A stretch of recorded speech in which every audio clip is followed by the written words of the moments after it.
प्रश्न 1।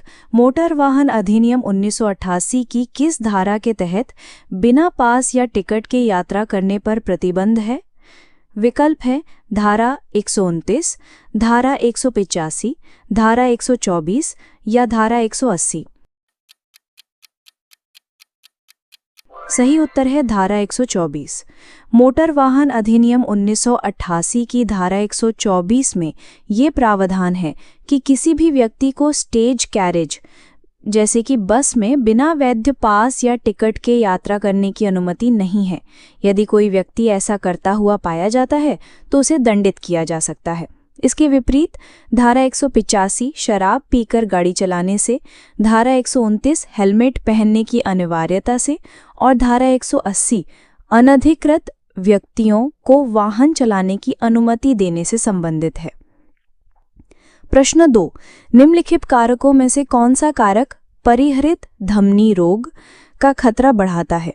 विकल्प हैं नियमित रूप से व्यायाम, सामान्य शरीर द्रव्यमान सूचकांक, तनाव या संतुलित आहार खाना। सही उत्तर है तनाव। तनाव परिहृत धमनी रोग कोरोनरी आर्टरी डिजीज के लिए एक प्रमुख जोखिम कारक है। लंबे समय तक तनाव रहने से उच्च रक्तचाप, बढ़ा हुआ कोलेस्ट्रॉल और हृदय गति में वृद्धि हो सकती है, जो धमनियों को नुकसान पहुंचा सकते हैं। इसके अलावा तनाव अक्सर धूम्रपान, अधिक भोजन और व्यायाम की कमी जैसी अस्वास्थ्यकर आदतों को बढ़ावा देता है, जो इस बीमारी के खतरे को और बढ़ाते हैं। अन्य विकल्प जैसे नियमित व्यायाम, सामान्य बीएमआई और संतुलित आहार इस रोग के जोखिम को कम करते हैं। प्रश्न 3। ये पशु जो रात्रि के दौरान सक्रिय होते हैं उन्हें डैश कहा जाता है। विकल्प है उषा काल में सक्रिय पशु, दिनचर, निशाचर, वन में रहने वाले पशु। सही उत्तर है निशाचर, नॉकटर्नल। जो जानवर मुख्य रूप से रात के दौरान सक्रिय रहते हैं और दिन में आराम करते हैं उन्हें निशाचर कहा जाता है, जैसे उल्लू, चमगादड़ और लोमड़ी। इसके विपरीत जो जानवर दिन के दौरान सक्रिय होते हैं उन्हें दिनचर कहा जाता है। जो जानवर सुबह और शाम यानी दूध मिला काल में सक्रिय होते हैं उन्हें क्रेपिस्कुलर कहा जाता है। प्रश्न 4। 42वें संवैधानिक संशोधन अधिनियम 1976 द्वारा प्रस्तावना में कौन से 3 शब्द या पद जोड़े गए हैं? विकल्प हैं समाजवादी धर्मनिरपेक्ष अखंडता, प्रभुत्व धर्मनिरपेक्ष गणतंत्र, समाजवादी लोकतंत्रीय गणतंत्र, समाजवादी धर्मनिरपेक्ष गणतंत्र। सही उत्तर है समाजवादी धर्मनिरपेक्ष और अखंडता। 1976 में 42वें संविधान संशोधन अधिनियम के माध्यम से भारतीय संविधान की प्रस्तावना में 3 नए शब्द जोड़े गए थे। ये शब्द थे समाजवादी, धर्मनिरपेक्ष और अखंडता। समाजवादी और धर्मनिरपेक्ष शब्दों को संप्रभु और लोकतांत्रिक के बीच जोड़ा गया और राष्ट्र की एकता को राष्ट्र की एकता और अखंडता में बदल दिया गया। प्रश्न 5। एकजुटता और स्थिरता समझौते पर निम्नलिखित में से किस संगठन के द्वारा हस्ताक्षर किए गए थे? विकल्प है हिंद महासागर रिम एसोसिएशन, खाड़ी सहयोग परिषद, शंघाई सहयोग संगठन या ब्रिक्स। सही उत्तर है खाड़ी सहयोग परिषद, गल्फ कॉपरेशन काउंसिल। एकजुटता और स्थिरता समझौता, जिसे अल उला घोषणा के नाम से भी जाना जाता है, इस पर जनवरी 2021 में खाड़ी सहयोग परिषद के सदस्यों द्वारा हस्ताक्षर किए गए थे। इस समझौते ने कतर के खिलाफ 2017 से सऊदी अरब, संयुक्त अरब अमीरात, बहरीन और मिस्र द्वारा लगाए गए 3.5 साल के लंबे राजनयिक और व्यापारिक गतिरोध को समाप्त किया और क्षेत्र में संबंधों को सामान्य बनाने का मार्ग प्रशस्त किया। प्रश्न 6। सुप्रीम कोर्ट के समक्ष कैदियों के समय से पूर्व रिहाई के लिए याचिकाओं को PIL के रूप में डैश किया जा सकता है, माना जाता है, दाखिल किया जाएगा या माना नहीं जाता है। सही उत्तर है माना नहीं जाता है। सर्वोच्च न्यायालय के दिशा निर्देशों के अनुसार पीआईएल ऐसे मामलों के लिए होती है जो बड़े पैमाने पर जनता के हित को प्रभावित करते हैं, विशेष रूप से उन वंचित वर्गों के लिए जो स्वयं अदालत नहीं आ सकते। किसी एक कैदी के समय से पूर्व रिहाई का मामला एक व्यक्तिगत शिकायत माना जाता है, न कि पब्लिक इंटरेस्ट का मामला। इसलिए ऐसी याचिकाओं को आमतौर पर जनहित याचिका के रूप में नहीं माना जाता है।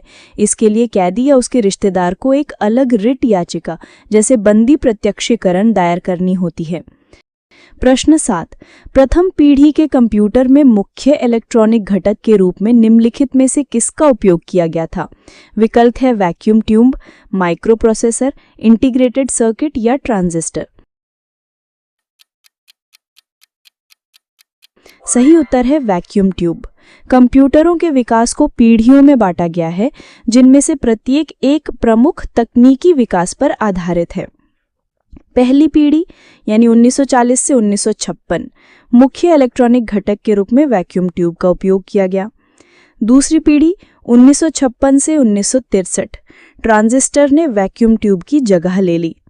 तीसरी पीढ़ी 1964 से 1971 इंटीग्रेटेड सर्किट यानी आईसी का उपयोग शुरू हुआ। चौथी पीढ़ी 1971 से वर्तमान माइक्रो प्रोसेसर का विकास हुआ, जिसमें हजारों आईसी एक ही सिलिकॉन चिप पर बनाए गए। प्रश्न 8। भारतीय संविधान की संघ सूची में मूल रूप से कितने विषय थे? विकल्प हैं 100, 97, 50, 25। सही उत्तर है 97।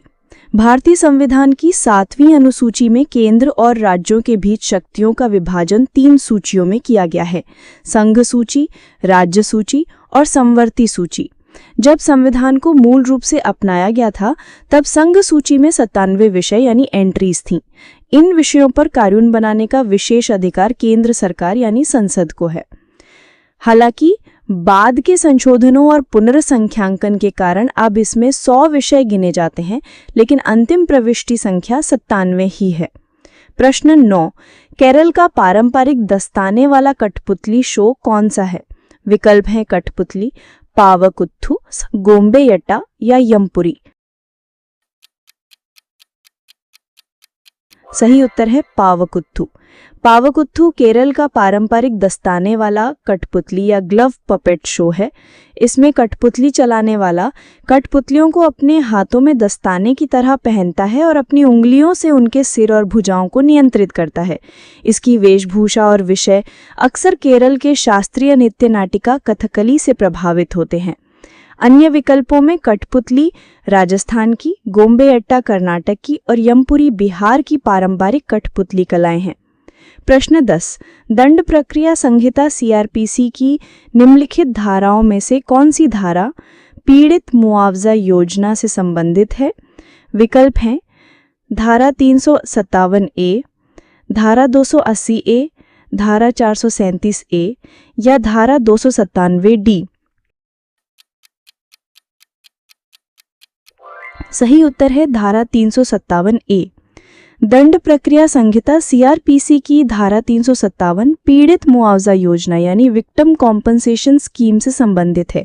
इस धारा को 2009 में एक संशोधन के माध्यम से जोड़ा गया था। ये प्रावधान करती है कि प्रत्येक राज्य सरकार केंद्र सरकार के साथ समन्वय करके उन पीड़ितों या उनके आश्रितों को मुआवजा देने के लिए एक योजना बनाएगी जो किसी अपराध के परिणाम स्वरूप हानि या क्षति का शिकार हुए हैं और जिन्हें पुनर्वास की आवश्यकता है। प्रश्न 11।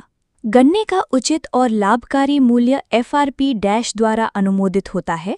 विकल्प हैं ए कृषि उपज मंडी समिति, बी भारतीय राष्ट्रीय कृषि सहकारी विपणन संघ लिमिटेड, सी आर्थिक मामलों पर कैबिनेट समिति, डी भारतीय खाद्य निगम एफसीआई। सही उत्तर है सी आर्थिक मामलों पर कैबिनेट समिति सीसीईए। गन्ने का उचित और लाभकारी मूल्य एफआरपी केंद्र सरकार द्वारा घोषित किया जाता है। इसकी सिफारिश कृषि लागत और मूल्य आयोग यानी कि सीएसीपी द्वारा की जाती है। सीएसीपी की सिफारिशों पर विचार करने के बाद प्रधानमंत्री की अध्यक्षता वाली आर्थिक मामलों की मंत्रिमंडलीय समिति सीसीईए अंतिम अनुमोदन देती है और एफआरपी की घोषणा करती है। एफआरपी वह न्यूनतम मूल्य है जिसका भुगतान चीनी मिलों को गन्ना किसानों को कानूनी रूप से करना पड़ता है। प्रश्न 12। मार्च 1919 में खिलाफत समिति कहाँ बनाई गई थी? विकल्प है ए बॉम्बे, बी कोलकाता, सी लखनऊ, डी मद्रास। सही उत्तर है ए बॉम्बे, अब मुंबई। प्रथम विश्व युद्ध के बाद तुर्की के खलीफा के साथ किए गए कठोर व्यवहार के विरोध में भारत के मुसलमानों ने खिलाफत आंदोलन शुरू किया था। इसी आंदोलन को संगठित रूप देने के लिए मार्च 1919 में बॉम्बे, मुंबई में खिलाफत समिति का गठन किया गया था। इस समिति के प्रमुख नेताओं में अली बंधु, शौकत अली और मोहम्मद अली, मौलाना अबुल कलाम आज़ाद और हसरत मोहनी शामिल थे। प्रश्न 13। उत्तर प्रदेश राज्य तकनीकी शिक्षा और प्रशिक्षण बोर्ड की स्थापना किस वर्ष में की गई? विकल्प है ए 1980, बी 1946, सी 1958, डी 1983। सही उत्तर है सी 1958। उत्तर प्रदेश में तकनीकी शिक्षा के विकास और गुणवत्ता नियंत्रण के लिए राज्य तकनीकी शिक्षा और प्रशिक्षण बोर्ड यानी कि state board of technical education and training की स्थापना मई 1958 में की गई थी। बाद में 1962 में इसका नाम बदलकर प्राविधिक शिक्षा परिषद उत्तर प्रदेश कर दिया गया था। इसका मुख्यालय लखनऊ में है। प्रश्न 14। उत्तर प्रदेश को पहले किस नाम से जाना जाता था? विकल्प है ए ब्रिटिश संकलित प्रांत, बी डच भारत प्रांत, सी संयुक्त प्रांत, डी पूर्वी भारत प्रांत। सही उत्तर है सी संयुक्त प्रांत यानी कि यूनाइटेड प्रोविंस। 24 जनवरी 1950 से पहले उत्तर प्रदेश को संयुक्त प्रांत यानी कि यूनाइटेड प्रोविंस के नाम से जाना जाता था। 1902 में इस क्षेत्र का नाम संयुक्त प्रांत आगरा और अवध रखा गया था, जिसे 1937 में छोटा करके संयुक्त प्रांत यानी कि यूनाइटेड प्रोविंस कर दिया गया था। स्वतंत्रता के बाद 24 जनवरी 1950 को इसका नाम बदलकर उत्तर प्रदेश कर दिया गया था। प्रश्न 15। भारत के पशु कल्याण बोर्ड की स्थापना डैश के प्रावधानों के तहत अनिवार्य है? विकल्प हैं ए वन संरक्षण अधिनियम 1980, बी पशु क्रूरता निवारण अधिनियम 1960, सी वन्य जीव संरक्षण अधिनियम 1972, डी भारतीय वन अधिनियम 1927। सही उत्तर है बी पशु क्रूरता निवारण अधिनियम 1960। भारतीय पशु कल्याण बोर्ड यानी कि animal welfare board of India एक संवैधानिक सलाहकारी निकाय है। इसकी स्थापना पशु क्रूरता निवारण अधिनियम 1960 के धारा 4 के तहत वर्ष 1962 में की गई थी। इसका मुख्य उद्देश्य पशुओं के प्रति क्रूरता को रोकना और देश में पशु कल्याण को बढ़ावा देना है। प्रश्न 16। सिग्नल ऐप निम्नलिखित में से किसके द्वारा स्थापित किया गया था? विकल्प है A Moxie Marlinspike, B Elon Musk, C Mark Zuckerberg, D Jeff Bezos. सही उत्तर है A Moxie Marlinspike. Signal एक एनक्रिप्टेड मैसेजिंग ऐप है जिसे उसकी मजबूत सुरक्षा और गोपनीयता के लिए जाना जाता है। इसकी स्थापना अमेरिकी क्रिप्टोग्राफर मॉक्सी मार्ली स्पाइक ने की थी। बाद में व्हाट्सएप के सह संस्थापक ब्रायन एक्टन ने भी इसमें निवेश किया और दोनों ने मिलकर सिग्नल फाउंडेशन की स्थापना की। प्रश्न 17। चोस और डुआर्स जैसे गिरिपथ पैदानों में मौजूद मृदा डैश होती है? विकल्प हैं ए लैटेराइट मृदा, बी लाल और पीली मृदा, सी जलोढ़ मृदा, डी काली मृदा। सही उत्तर है सी जलोढ़ मृदा यानी कि अलूवियल सॉइल। गिरिपथ मैदान वे मैदान होते हैं जो पहाड़ों के तल पर बनते हैं। चोस शिवालिक की तलहटी में और डुआर्स पूर्वी हिमालय की तलहटी में ऐसे ही मैदान हैं। इन मैदानों का निर्माण पहाड़ों से निकलने वाली नदियों द्वारा लाए गए अवसादों यानी कि रेत, दाद, मिट्टी के जमाव से होता है। इस प्रकार की मृदा को जलोढ़ मृदा कहा जाता है। ये बहुत उपजाऊ होती है। प्रश्न 18।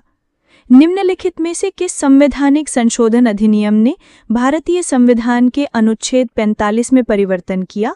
विकल्प है ए 97वां संशोधन, बी 42वां संशोधन, सी 86वां संशोधन, डी 44वां संशोधन। सही उत्तर है सी 86वां संशोधन। 86वें संविधान संशोधन अधिनियम 2002 ने भारत में शिक्षा के अधिकार में महत्वपूर्ण बदलाव किए। इस संशोधन ने अनुच्छेद 21A को जोड़कर 6 से 14 वर्ष की आयु के बच्चों के लिए शिक्षा को एक मौलिक अधिकार बनाया। इसी के परिणाम स्वरूप अनुच्छेद 45 की विषय वस्तु को बदल दिया गया। पहले इसमें 14 वर्ष तक के बच्चों के लिए मुफ्त और अनिवार्य शिक्षा का प्रावधान था। अब इसमें यह निर्देश है कि राज्य सभी बालकों के लिए 6 वर्ष की आयु पूरी करने तक प्रारंभिक बाल्यावस्था देखरेख और शिक्षा देने का उपबंध करने का प्रयास करेगा। प्रश्न 19। भौगोलिक निकटता के आधार पर क्षेत्रीय समूहों में देशों का समूहीकरण क्या कहलाता है? विकल्प है ए समाजवाद, बी साम्राज्यवाद, सी धर्मनिरपेक्षतावाद, बी क्षेत्रवाद। सही उत्तर है डी क्षेत्रवाद यानी कि रीजनलिज्म। क्षेत्रवाद एक ऐसी विचारधारा है जो भौगोलिक निकटता, समान संस्कृति, भाषा या आर्थिक हितों के आधार पर देशों और क्षेत्रों के बीच सहयोग और एकीकरण को बढ़ावा देती है। इसके परिणाम स्वरूप सार्क, आसियान और यूरोपीय संघ जैसे क्षेत्रीय संगठन का निर्माण होता है। प्रश्न 20। हॉट परस्यूट और सर्जिकल स्ट्राइक शब्द किससे संबंधित है? विकल्प है ए ज्वालामुखी गतिविधि का आविर्भाव, बी कानून प्रवर्तन द्वारा एक आपराधिक संदिग्ध का प्रत्यक्ष पीछा करना, सी आतंकी हमले के खिलाफ सशस्त्र कार्रवाई, डी जैव विविधता हॉटस्पॉट। सही उत्तर है सी आतंकी हमले के खिलाफ सशस्त्र कार्रवाई। हॉट परस्यूट और सर्जिकल स्ट्राइक सैन्य और सुरक्षा अभियानों में उपयोग किए जाने वाले शब्द हैं। हॉट परस्यूट यह एक सैन्य सिद्धांत है जिसके तहत किसी हमले के बाद दुश्मन ताकतों का पीछा करते हुए अंतर्राष्ट्रीय सीमा पार करने की अनुमति होती है। सर्जिकल स्ट्राइक यह एक सटीक सैन्य हमला है जिसका उद्देश्य केवल एक विशिष्ट सैन्य लक्ष्य को नष्ट करना होता है, जिसमें आसपास के नागरिक क्षेत्रों को न्यूनतम क्षति होती है। ये दोनों ही रणनीतियां अक्सर आतंकी हमलों के जवाब में सशस्त्र कार्रवाई के रूप में उपयोग की जाती हैं। प्रश्न 21। निम्नलिखित में से किसने विधि शासन यानी कानून का शासन की अवधारणा को प्रतिपादित किया था? विकल्प हैं F.W. Taylor, Henri Fayol, A.V. Dicey, Max Weber. सही उत्तर है सी A.V. डाइसी।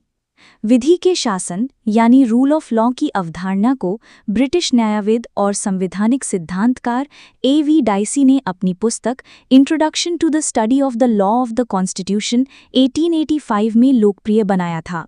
उनके अनुसार विधि के शासन के 3 मुख्य सिद्धांत हैं: कानून की सर्वोच्चता, कानून के समक्ष समानता और कानूनी भावना की प्रबलता। इसका मूल अर्थ ये है कि कोई भी व्यक्ति कानून से ऊपर नहीं है और सभी को समान कानूनी संरक्षण प्राप्त है। प्रश्न 22। जेनोसाइड यानी नरसंहार शब्द किसके द्वारा गढ़ा गया था?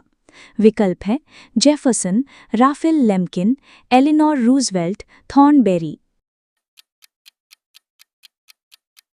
सही उत्तर है बी राफेल लेम्किन। नरसंहार यानी जेनोसाइड शब्द 1944 में एक पॉलिश यहूदी वकील राफेल लेम्किन द्वारा गढ़ा गया था। उन्होंने ये शब्द हॉलोकॉस्ट के दौरान नाज़ियों द्वारा किए गए व्यवस्थित नरसंहार को वर्णित करने के लिए बनाया था। ये शब्द ग्रीक शब्द जीनोस यानी जाति या जनजाति और लैटिन शब्द साइड यानी हत्या से मिलकर बना है। लेम्किन के प्रयासों के कारण ही नरसंहार को एक अंतर्राष्ट्रीय अपराध के रूप में मान्यता मिली। प्रश्न 23। केंद्रीय जांच ब्यूरो यानी CBI डैश के अधीक्षण के तहत कार्य करता है। विकल्प है गृह मंत्रालय, रक्षा मंत्रालय, कार्मिक मंत्रालय, विदेश मंत्रालय। सही उत्तर है सी कार्मिक मंत्रालय। केंद्रीय अनुसंधान ब्यूरो यानी CBI भारत की प्रमुख जांच एजेंसी है। ये प्रशासनिक रूप से भारत सरकार के कार्मिक, लोक शिकायत और पेंशन मंत्रालय, ministry of personal, public grievances and pensions के अधीन कार्य करती है। हालांकि भ्रष्टाचार निवारण अधिनियम के तहत अपराधों की जांच के लिए इसका अधीक्षण केंद्रीय सतर्कता आयोग यानी सीवीसी के पास होता है। प्रश्न 24। केंद्रीय लोक सेवा आयोग की स्थापना किस वर्ष में की गई थी? विकल्प हैं 1935, 1861, 1947, 1926। सही उत्तर है डी 1926। भारत में एक लोक सेवा आयोग की स्थापना का विचार भारत सरकार अधिनियम 1919 में निहित था। इसके अनुसरण में ली आयोग की सिफारिशों के आधार पर 1 अक्टूबर 1926 को पहली बार केंद्रीय लोक सेवा आयोग यानी सेंट्रल पब्लिक सर्विस कमीशन की स्थापना की गई। बाद में भारत सरकार अधिनियम 1935 के तहत इसे संघीय लोक सेवा आयोग यानी फेडरल पब्लिक सर्विस कमीशन और स्वतंत्रता के बाद संघ लोक सेवा आयोग यानी यूनियन पब्लिक सर्विस कमीशन के रूप में जाना जाने लगा। प्रश्न 25। नई अखिल भारतीय सेवाओं के सृजन का अधिकार किसके पास है? विकल्प हैं भारत की संसद, केंद्रीय गृह मंत्री, भारत के प्रधानमंत्री, भारत के राष्ट्रपति। सही उत्तर है ए भारत की संसद। भारतीय संविधान के अनुच्छेद 312 के अनुसार नई अखिल भारतीय सेवाओं को बनाने का अधिकार केवल भारत की संसद के पास है। हालांकि संसदीय कदम तभी उठा सकती है जब राज्यसभा अपने उपस्थित और मतदान करने वाले सदस्यों में से कम 2/3 बहुमत से ये संकल्प पारित करे कि राष्ट्रीय हित में ऐसा करना आवश्यक है।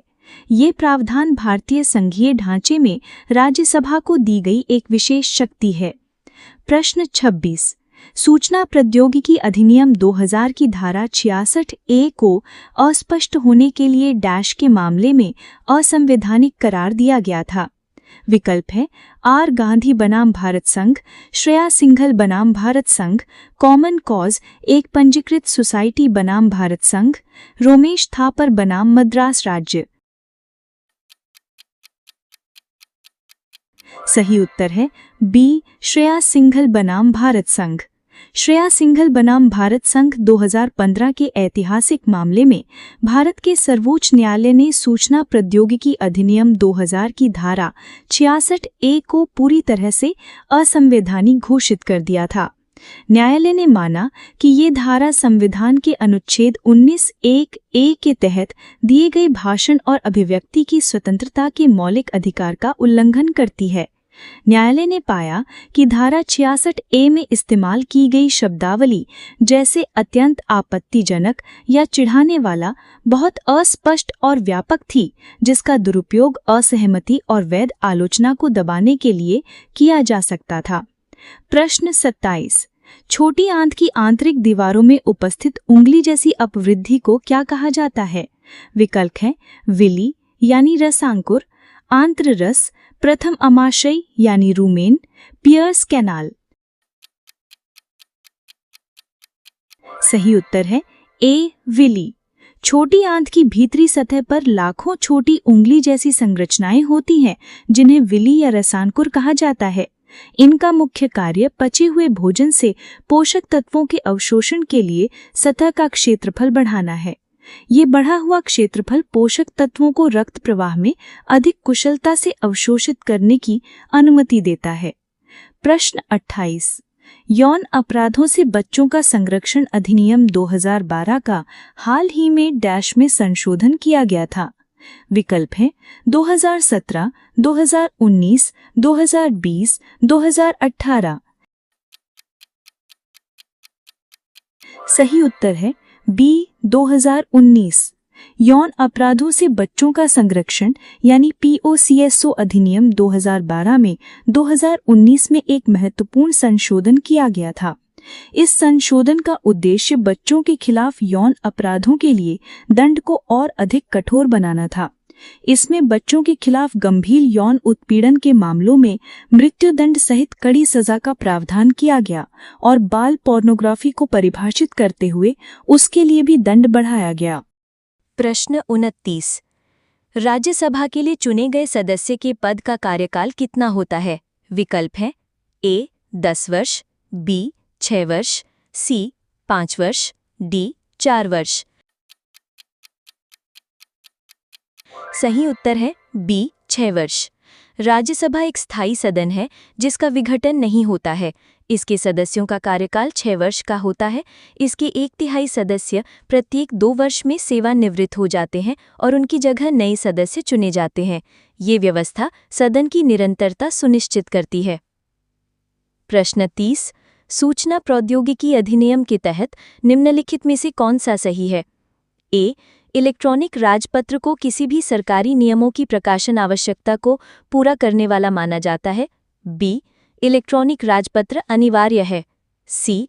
इलेक्ट्रॉनिक राजपत्र को किसी भी सरकारी नियमों की प्रकाशन आवश्यकता को पूरा करने वाला माना नहीं जाता है।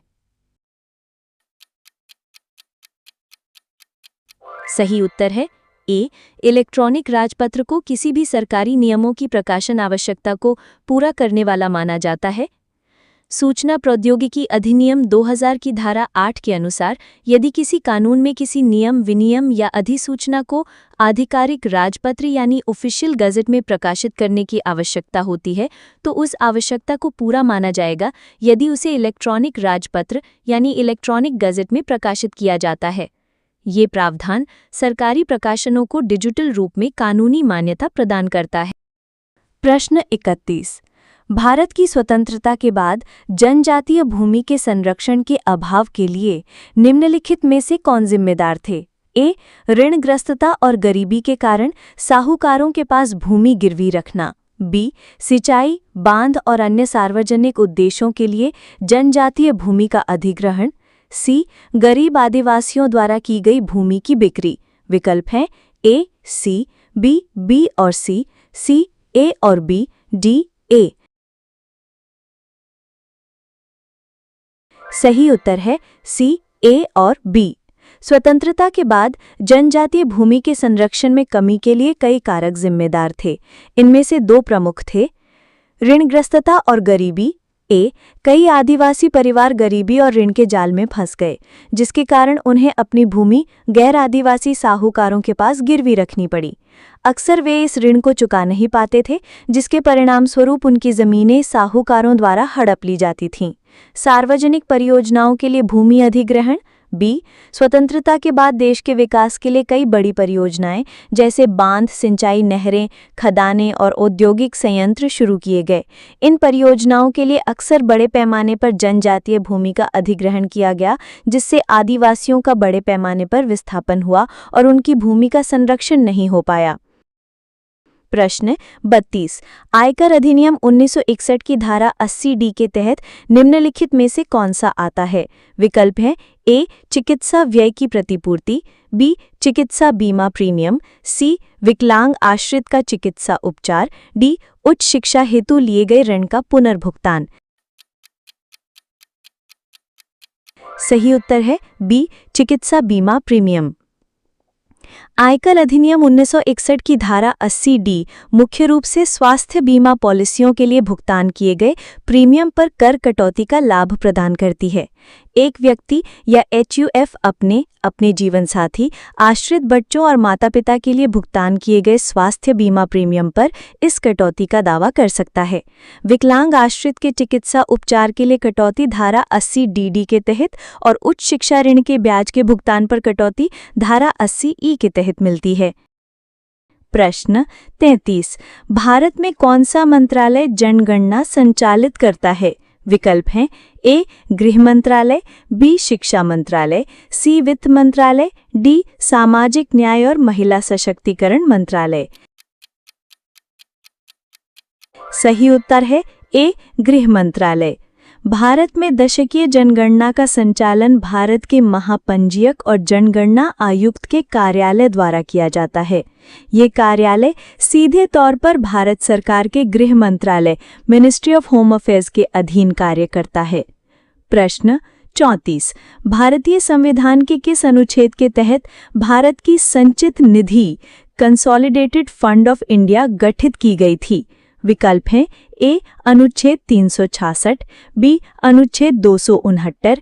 सी. अनुच्छेद 256। डी. अनुच्छेद 266।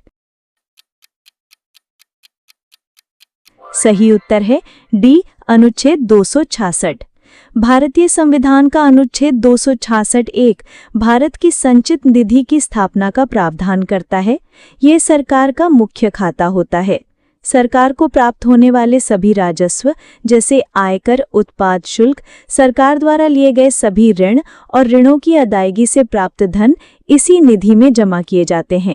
संसद की अनुमति के बिना इस निधि से कोई भी धन नहीं निकाला जा सकता। प्रश्न 35। न्यू कैलिडोनिया डैश से स्वतंत्रता को अस्वीकार करता है। विकल्प हैं ए यूके से, बी जर्मनी से, सी फ्रांस से, डी नीदरलैंड से। सही उत्तर है सी फ्रांस से।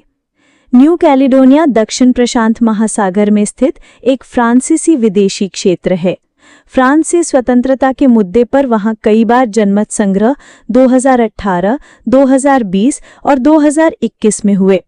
इन सभी जनमत संग्रहों में बहुमत ने फ्रांस का हिस्सा बने रहने के पक्ष में मतदान किया। इस प्रकार स्वतंत्रता को अस्वीकार कर दिया। प्रश्न 36। भारतीय संविधान की 11वीं अनुसूची में कितने कार्यात्मक मद रखे गए हैं? विकल्प हैं ए 29, बी 39, सी 59, डी 20। सही उत्तर है ए 29। भारतीय संविधान में 11वीं अनुसूची को 73वें संवैधानिक संशोधन अधिनियम 1992 द्वारा जोड़ा गया था। ये अनुसूची पंचायती राज संस्थाओं से संबंधित है। इसमें 29 कार्यात्मक विषय सूचीबद्ध हैं, जिन पर पंचायतों को कानून बनाने और योजनाओं को लागू करने की शक्ति और अधिकार दिए जा सकते हैं। इन विषयों में कृषि, लघु सिंचाई, ग्रामीण आवास, पेयजल, सड़कें आदि शामिल हैं। प्रश्न 37। मुख्य निर्वाचन आयुक्त के पद का कार्यकाल क्या है? विकल्प हैं ए 6 वर्ष या जब तक वे 65 वर्ष की आयु प्राप्त नहीं कर लेते, जो पहले हो, बी 6 वर्ष या जब तक वे 70 वर्ष की आयु प्राप्त नहीं कर लेते, जो पहले हो, सी 10 वर्ष या जब तक वे 65 वर्ष की आयु प्राप्त नहीं कर लेते, जो पहले हो, डी 5 वर्ष या जब तक वे 65 वर्ष की आयु प्राप्त नहीं कर लेते, जो पहले हो। सही उत्तर है ए 6 वर्ष या जब तक वे 65 वर्ष की आयु प्राप्त नहीं कर लेते, जो पहले हो। भारत के मुख्य चुनाव आयुक्त का कार्यकाल 6 वर्ष की अवधि या 65 वर्ष की आयु जो भी पहले हो के लिए होता है। ये प्रावधान उनकी स्वतंत्रता और निष्पक्षता सुनिश्चित करने के लिए किया गया है। उनकी स्थिति और वेतन भारत के सर्वोच्च न्यायालय के न्यायाधीश के समान होती है। प्रश्न 38। भारत में ईस्ट इंडिया कंपनी के व्यापार एकाधिकार को समाप्त करने के लिए किस अधिनियम का गठन किया गया था? विकल्प है ए 1853 का चार्टर एक्ट, बी 1833 का चार्टर एक्ट, सी भारतीय परिषद अधिनियम 1909, डी 1813 का चार्टर एक्ट। सही उत्तर है डी 1813 का चार्टर एक्ट। 1813 के चार्टर एक्ट ने भारत में ईस्ट इंडिया कंपनी के व्यापारिक एकाधिकार को समाप्त कर दिया। इस अधिनियम ने अन्य ब्रिटिश व्यापारियों को भी भारत के साथ व्यापार करने की अनुमति दी। हालांकि कंपनी का चाय के व्यापार और चीन के साथ व्यापार पर एकाधिकार बना रहा। बाद में 1833 के चार्टर एक्ट ने इन बचे हुए एकाधिकारों को भी समाप्त कर दिया, लेकिन एकाधिकार को समाप्त करने की शुरुआत 1813 के एक्ट से हुई। प्रश्न 39। भारतीय संविधान के संदर्भ में राजस्व उद्देश्यों के लिए सर्वेक्षण डैश की विषय वस्तु है। विकल्प हैं ए राज्य सूची, बी संघीय सूची, सी समवर्ती सूची, डी संघ और राज्य सूची दोनों। सही उत्तर है ए राज्य सूची। भारतीय संविधान की 7वीं अनुसूची में विधायी शक्तियों का वितरण 3 सूचियों में किया गया है। राजस्व उद्देश्यों के लिए सर्वेक्षण यानी सर्वे फॉर रेवेन्यू पर्पसेस भू राजस्व और भूमि रिकॉर्ड के रखरखाव के साथ राज्य सूची यानी सूची 2 की प्रविष्टि 45 के अंतर्गत आता है। इसका मतलब है कि इस विषय पर कानून बनाने का विशेष अधिकार राज्य विधानमंडलों के पास है। प्रश्न 40। भारतीय संविधान की किस अनुसूची में नगर पालिकाओं की शक्तियों और जिम्मेदारियों से संबंधित प्रावधान है? विकल्प हैं ए 4वीं अनुसूची, बी 9वीं अनुसूची, सी 6ठी अनुसूची, डी 12वीं अनुसूची। सही उत्तर है डी 12वीं अनुसूची।